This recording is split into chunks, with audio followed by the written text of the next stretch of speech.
Hello and welcome to Threatening Sky. The High Plains have seen multiple devastating weather events over the previous few years. Over the next half hour, we'll take a look at some of the biggest events and provide tips that can keep you and your family safe during our times in severe weather. We start off here in Perryton, which saw two devastating tornadoes. The first was in mid-June of 2023. The town of Perryton was hit with an EF3 tornado which tore a path down and across Highway 377.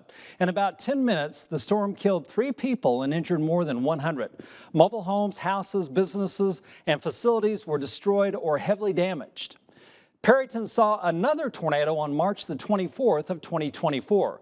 That tornado left much less damage behind. It touched down in the south of Perryton in the afternoon, damaging a barn, knocking over a center pivot, and damaging the roof of the Ochiltree General Hospital. In June of 2023, the town of Matador was also devastated by a deadly EF3 tornado. According to the National Weather Service in Lubbock, the tornado left 4 people dead and 15 others injured. That tornado traveled 9.4 miles and was a third of a mile wide and had an estimated peak wind of 165 miles per hour. 29 structures were destroyed and many more were significantly damaged or impacted by that storm. Last year, we saw another tornadic storm on June the 2nd. This video was captured by forecaster Mari Farrow near Silverton in early June of last year. The National Weather Service in Lubbock says the storm dropped 2 tornadoes which were in contact with the ground for roughly 4 to 5 minutes. After the first tornado dissipated, the second dominant tornado persisted another 20 minutes before dissipating east of Highway 207 and north of Highway 86. Those thankfully happened in open land and caused no damage that we know of. Probably the most interesting weather phenomenon seen on the High Plains is a tornado. Tornadoes can be deadly but are quite fascinating at the same time. Now we'll take you through the process that can lead to their formation. Tornadoes come from thunderstorms, for which you need enough moisture and stability in the atmosphere and a source of lift to kick things off. The lift can come from a cold front, a warm front, a dry line, or even just daytime heating in the afternoon. As pockets of air rise because of the lift, the moisture condenses into clouds and the upward moving air becomes known as the updraft that keeps thunderstorms from dissipating. Rain droplets form and start falling when the updraft can no longer keep them suspended in the air. The rain and the air falling from a cell are part of the downdraft. The rapid upward and downward movement of air builds up electrical charge in the atmosphere that causes lightning to occur. When thunderstorms rotate, the potential for dangerous severe weather increases. This happens when the wind direction and speed changes with height, known as wind shear. A rotating thunderstorm with a well-defined circulation is called a supercell. Rotating air underneath the supercell, thanks to the wind shear, gets forced upward because of the updraft and a tornado may form. A wall cloud will lower from the base of the supercell, then a funnel cloud will lower from that. If the funnel cloud reaches the ground, then it is considered a tornado. Tornadoes can last for a few minutes up to several hours. You can find them under the updraft. The downdraft at the rear of the storm, known as the rear flank downdraft, can intensify a tornado. When these ingredients get out of balance, the tornado will dissipate. Once the updraft is cut off by rain-cooled air, the storm will weaken but can cause other cells to pop up. Our area averages 21 tornadoes per year. Some years they're more frequent, while we've had some seasons with very few occurrences. Thankfully, not every storm produces a tornado. Tornadoes are rated by the Enhanced Fujita or EF scale. That scale is used to rate a tornado based on wind speed and related damage.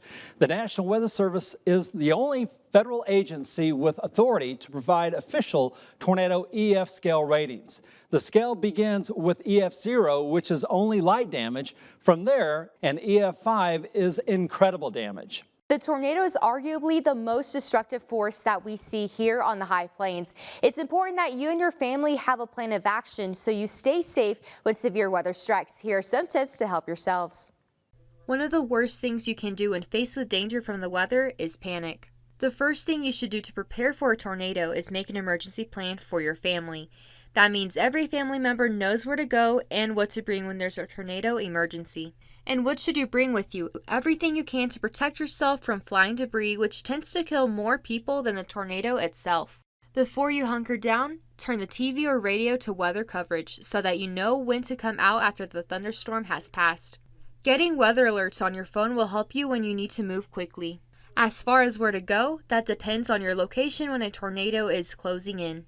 The number one location is a basement or storm cellar. It keeps you out of the strong winds and blowing debris. If you don't have an underground shelter and know someone who does, get to know them and see if they have enough room when it's time to get to safety. Mobile home residents should know where the nearest storm cellar is and have plans to move well before any warning is issued. Mobile homes offer the least amount of protection from a tornado and should not be relied on to try and stay safe. What's not a smart option is to try and hop in your car and try and drive away from the tornado. If that's your choice, chances are that many people are trying to do the same thing, and that can lead to traffic jams, and that puts you in danger if the tornado turns in your direction.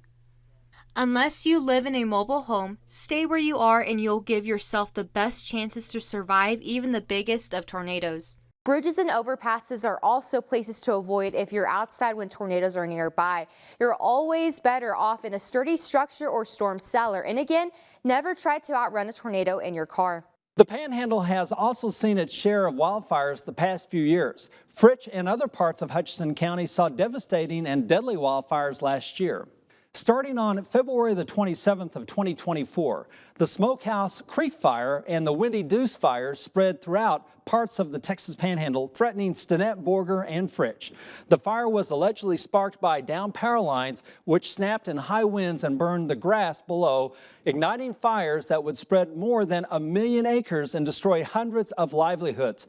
The Smokehouse Creek Fire grew to the largest in the state's history, beating the second largest wildfire, which also happened in our area.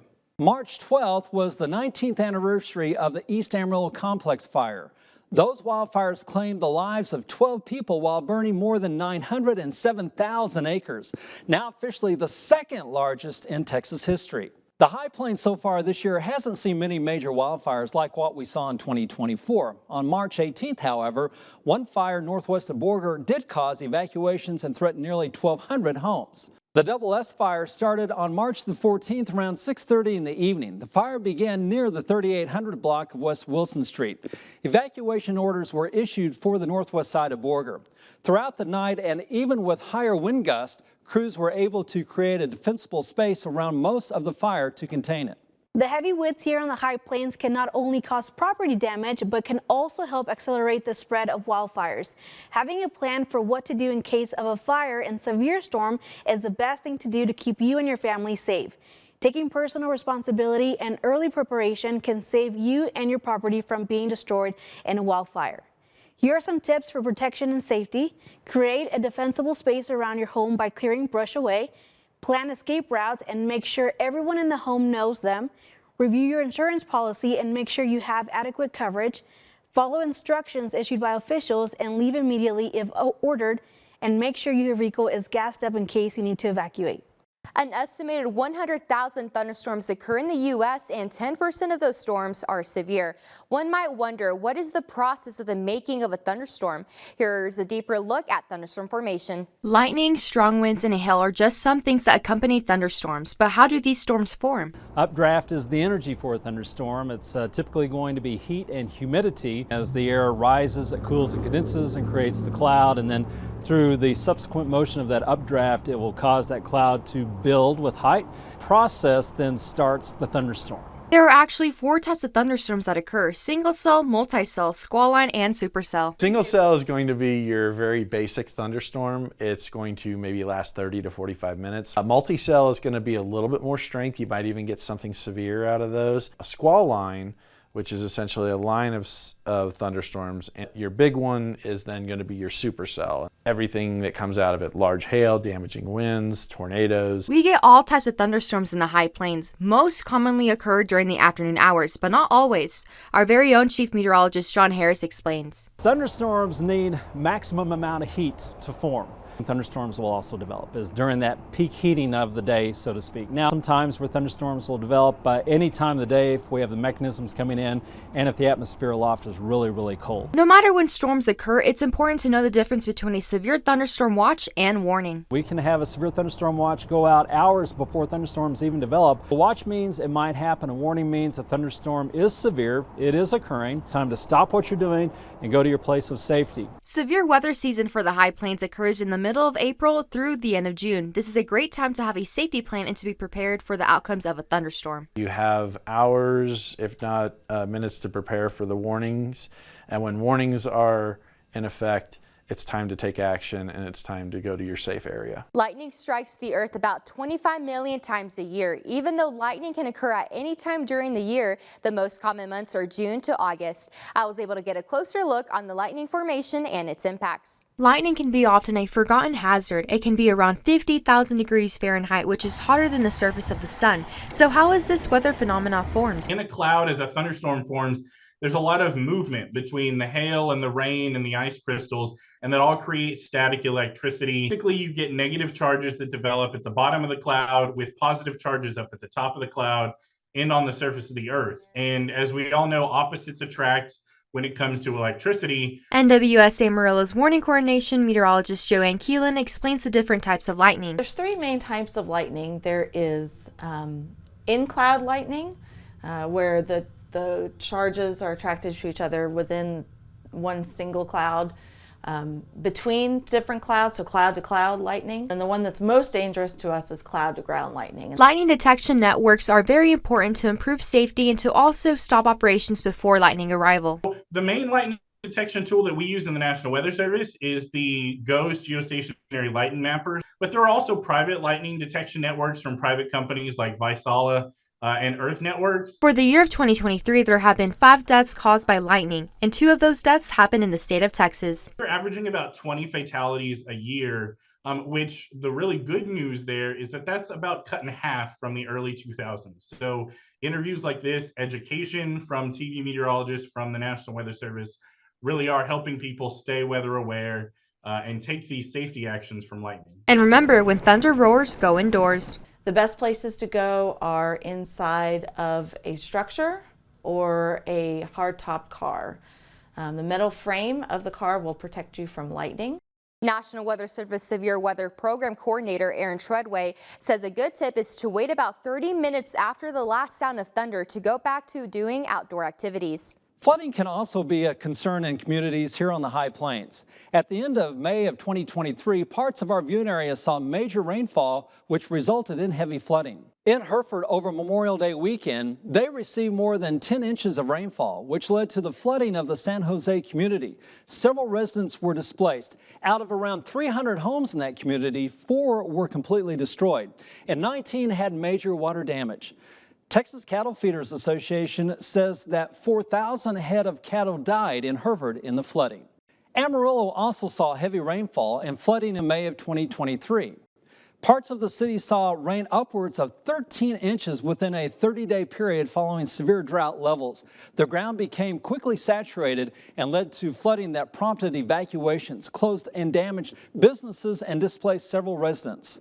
The Playa Lakes also quickly reached record water levels and flooded into streets, which prompted road closures. Flooding is more of a rare occurrence for the area because we're usually dry, so people often neglect the danger that flood water can pose. On average, more people are killed by flooding than by any other single severe weather hazard. This includes tornadoes, lightning, and hurricanes. Most of the deaths occur at night when it is more difficult to recognize flood dangers. Remember, if possible, it's best to avoid driving during flash flooding, but if you have to get out, do not drive onto a flooded roadway. Do not drive through flooded waters, and if you approach a flooded road, turn around, don't drown. Never drive around a barricade. They are there for your protection. And do not try to walk, swim, or play in flood waters. You may not be able to determine there are holes or submerged debris. Severe storms on the High Plains quite often produce hail, and while most hail is relatively small and less than 2 inches in diameter, it can also be as large as baseballs. One hailstone was recorded to the size of a volleyball in South Dakota back in 2010. Hail causes around $1 billion in property damage each year. When hail starts to fall, get inside and stay away from windows. After the storm has long passed, feel free to step outside, grab a hailstone, and tell us how large it is. First of all, grab the largest stone you can see. From there, you can describe the size to us using a familiar object. Here's a look at the hail size chart and the objects most often used to describe those sizes. The largest official recognized hailstone on record in the United States fell near Vivian, South Dakota in 2010.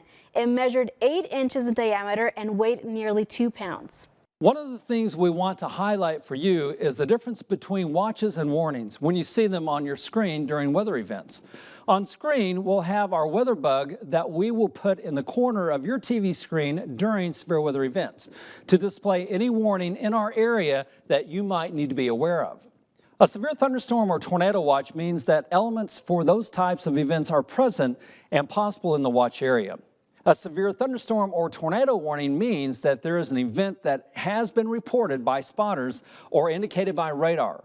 Warnings mean there's imminent danger to life and property, so you are encouraged to seek shelter when one is issued. Those also apply to flood watches and warnings. In the case of grass fires, a fire weather watch means critical wildfire conditions are expected to develop in the next 12 to 48 hours. A red flag warning means to be extremely careful with open flames as conditions for wildfires to spark up and spread are present. Severe weather is nothing new for residents of the High Plains, and many already have a plan of action on what to do and where to go. One can never be too prepared during any severe weather event. Here's a look at what you should have in your kit in case of severe weather. A severe weather kit is essential to have in a household or vehicle because severe weather can be unpredictable on when and where it can occur. According to the National Oceanic and Atmospheric Administration, 3 important guidelines to follow for severe weather is know your risk, take action, and be an example. It's important to always be prepared for any disaster. And emergency officials usually say the first 72 hours is on you. So you want to make sure that you're self-sufficient for the first 72 hours of any disasters in case emergency officials cannot reach you or basic services are unavailable. Whether you are at home or in your vehicle during severe weather, it is important to be prepared and have a severe weather kit on hand. For any emergency kit, you want to make sure that you have a gallon of water per person for several days, and you want to have several cans or non-perishable food items. If you do have canned items, you want to make sure you have a way to open them, so a can opener is a good thing to have. Other items include important documents, cash, first aid, a whistle to signal for help, and medications. Keep in mind to place all items in a waterproof tote or bag. The most important things to have are a plan in place, know where to go when there's a warning issued, so getting into the lowest floor of your home, into the interior of your home, away from windows, and having a way to protect your head.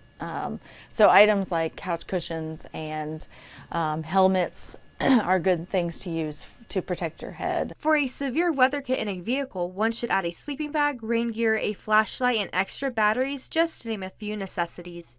When a warning has been issued, make sure to find shelter in an interior windowless room when at home, or if you happen to be in a vehicle, seek shelter in a low-lying ditch. The NOAA Weather Radio can also be your best source of information during severe weather.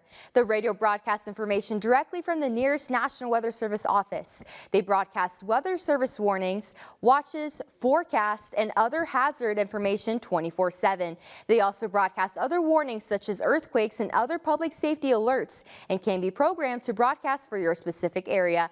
The NOAA Weather Radio Network has more than 750 transmitters and covers nearly 90% of the United States. You can also find one at electronics or outdoor stores for around $20 depending on the model. You can also keep up with all your weather alerts and updates on our website, myhighplains.com. While you might think you know our weather team, it actually extends much further than you might have thought. In order to bring you the best severe weather coverage possible, we employ a number of storm chasers to help shed light on what's going on in the field. Jason Boggs moved to the Texas Panhandle from Albuquerque in 1978. He started chasing storms in 1999 and became a chaser here at KAMR Local 4 in 2001. He became interested in weather at an early age while watching storms near his home in La Force. Jay McCoy has been chasing since 1985, and this will be his 39th season in the field. He says he got into weather by watching his dad, Roy McCoy, as they sat on the porch watching storms. Brian Leeper joined our team 4 years ago. He says he started chasing after several F4 tornadoes hit the Howardwick area during the middle of the night on April the 18th of 1970. At that time, he was 7 years old and witnessed a tornado about half a mile wide. Greg Wright joined our storm chasing team a couple of years ago. He started storm chasing in 1988 while attending West Texas A&M University. He says his most memorable chase would have to be the cactus tornado back in 2007. Landry Judd joined our team 2 years ago. He's not only a storm chaser, but he's also a fill-in on-air forecaster for us, and he's from Dalhart. We also rely on viewer photos and videos, and sometimes we'll show them on air as well. We are happy to show off any severe weather events you happen to catch on camera. Just remember to keep safety in mind. If you get a good picture of a sunset or any severe weather event, please send it over.